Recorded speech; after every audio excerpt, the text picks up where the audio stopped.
നമസ്കാരം, ഭാരത് ലൈവിലേക്ക് സ്വാഗതം. കഴിഞ്ഞ 2-3 ദിവസമായി ഒരു വിവാഹ കാര്യം ഇവിടെ കൊട്ടിഘോഷിക്കപ്പെടുകയാണ്. കുംഭമേളയിലെ വൈറൽ താരമായി മാറിയ മൊണാലിസയുടെ വിവാഹത്തിന്റെ കാര്യങ്ങളാണ് മതേതരത്വവും കേരള സ്റ്റോറിയും എന്നൊക്കെ പറഞ്ഞുകൊണ്ട് കേരളത്തിലെ CPM കൊട്ടിഘോഷിക്കുന്നത്. കേരളത്തിലെ CPMന്റെ പണി എവിടെ നിന്നെങ്കിലും മാതാപിതാക്കളോട് വഴക്കിട്ട് വരുന്നവരെയൊക്കെ വിവാഹം കഴിപ്പിച്ചു കൊടുക്കലാണോ? കഴിഞ്ഞ ദിവസമാണ് നമ്മൾ കണ്ടത് MV ഗോവിന്ദൻ വേടന്റെ കഞ്ചാവ് കേസിലും ബലാത്സംഗ കേസിലും പ്രതിയായ വേടന്റെ കല്യാണം അനൗൺസ് ചെയ്യുന്നു. സത്യത്തിൽ ഭരണം നഷ്ടപ്പെട്ടു പോയാൽ CPMന് ഇനി വേണമെങ്കിൽ AKJ സെന്ററിൽ ഒരു മാരേജ് ബ്യൂറോ തുറക്കാവുന്നതാണ്.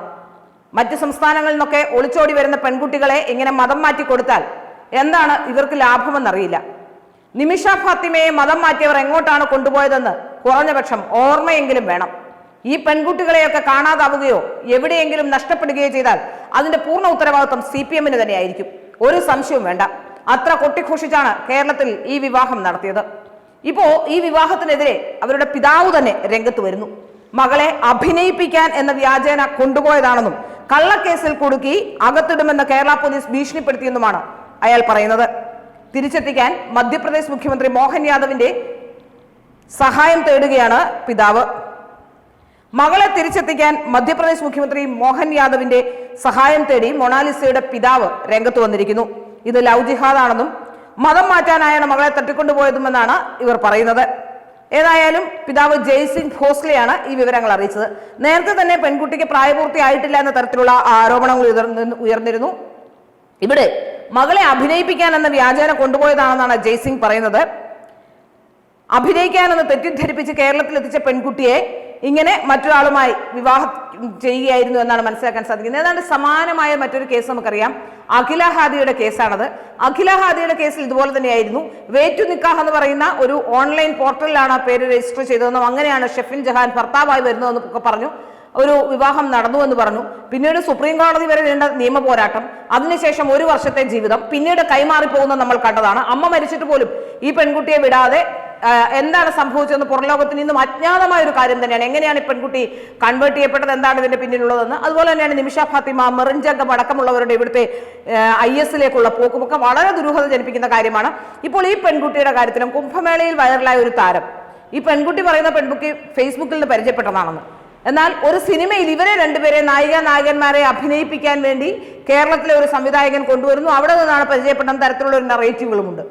ഏതായാലും ഇവരെ രണ്ടുപേരെയും എങ്ങനെയാണ് ഒരു സിനിമയിൽ അഭിനയിപ്പിക്കാൻ വേണ്ടി കൊണ്ടുവന്നത്? നായികന്മാരായി ഇവരെ എവിടെ നിന്നാണ് കൊണ്ടുവന്നത്? 2 സ്റ്റേറ്റിലുള്ളവരാണ്. എങ്ങനെയാണ് മലയാളികൾ, ഒരു മലയാള സിനിമയാണ് എന്ന് പറയപ്പെടുന്നു. എന്താണ് ഇതിന്റെ യാഥാർത്ഥ്യം എന്ന് സത്യത്തിൽ ഇപ്പോഴും വ്യക്തമാകാത്ത ചില കാര്യങ്ങളുണ്ട്. ഇത് ആരുടെ പ്ലാൻ ആയിരുന്നു, എന്താണെന്നതിനെ സംബന്ധിച്ച് ഇനിയും വ്യക്തത വരാനിരിക്കുന്നതേ ഉള്ളൂ. ഏതായാലും തന്നെ ഇവിടേക്ക് എത്തിയ തന്നെ ഭീഷണിപ്പെടുത്തി എന്നും മൊണാലിസയുടെ പിതാവ് പറയുന്നു. ഭീഷണിപ്പെടുത്തി ജയിലിൽ അടയ്ക്കും എന്ന് ഭീഷണിപ്പെടുത്തിയാണ് മകളെ കാണാൻ പോലും സമ്മതിച്ചില്ല. അങ്ങനെയാണ് മകളെ തട്ടിക്കൊണ്ടുപോയ തരത്തിലുള്ള ഒരു വിവാഹം എന്ന് തന്നെ കരുതേണ്ടിയിരിക്കുന്നു. അങ്ങനെയാണ് മകളെ വിവാഹം കഴിപ്പിച്ചതെന്നാണ് പറയുന്നത്. തിരുവനന്തപുരം പൂവാർ അരുമാനൂർ നൈനാർ ക്ഷേത്രത്തിൽ വെച്ചാണ് ഈ മധ്യപ്രദേശിലെ ഖർഗാവ് സ്വദേശിയായ മൊണാലിസ ഭോസ്ലെയുടെയും UP ബാഗ്പത് സ്വദേശിയായ മുഹമ്മദ് ഫർഹാന്റെയും വിവാഹം കഴിഞ്ഞത്. മന്ത്രിയുടെയും CPM നേതാക്കളുടെയും ഒക്കെ സാന്നിധ്യത്തിലായിരുന്നു ഈ വിവാഹം. ഹിന്ദു ജാഗരൺ മഞ്ചും ജയ്സിംഗിനെ സഹായിക്കാനായി ഇപ്പോൾ രംഗത്ത് വന്നിട്ടുണ്ട്. നമുക്ക് മനസ്സിലാക്കാൻ സാധിക്കുന്ന ചില കാര്യങ്ങൾ, അല്ലെങ്കിൽ സംശയം ജനിപ്പിക്കുന്ന ചില കാര്യങ്ങൾ ഇതിലുണ്ട് എന്ന കാര്യത്തിൽ സംശയമില്ല.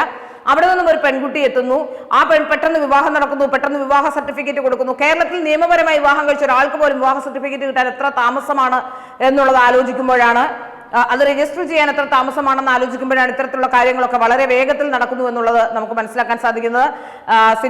ഈ തമ്പാനൂർ പോലീസ് സ്റ്റേഷനിലേക്ക് പെൺകുട്ടി എത്തുന്നതിന് തലേ ദിവസം മന്ത്രിയുമായി കൂടിക്കാഴ്ച നടത്തിയിട്ടുണ്ട് എന്ന് മനസ്സിലാക്കാൻ സാധിക്കുന്നു. മന്ത്രി MP രാജേഷുമായി കൂടിക്കാഴ്ച നടത്തിയിരുന്നു എന്ന് മനസ്സിലാക്കാൻ സാധിക്കുന്നു. അതിനുശേഷം പെട്ടെന്ന് ഒരു കല്യാണത്തിലേക്കും ഒക്കെ പോകേണ്ട സാഹചര്യം എന്തായിരുന്നു? ക്ഷേത്ര ഭാരവാഹികൾ 4 ദിവസം മുമ്പേ തന്നെ അവിടെ ഇവർ കത്ത് കൊടുത്തിരുന്നു എന്നാണ് പറയുന്നത്. വിവാഹത്തിന് അവിടെ വിവാഹം നടത്തണമെന്ന് അപേക്ഷിച്ചിരുന്നു എന്ന് പറയുന്നു.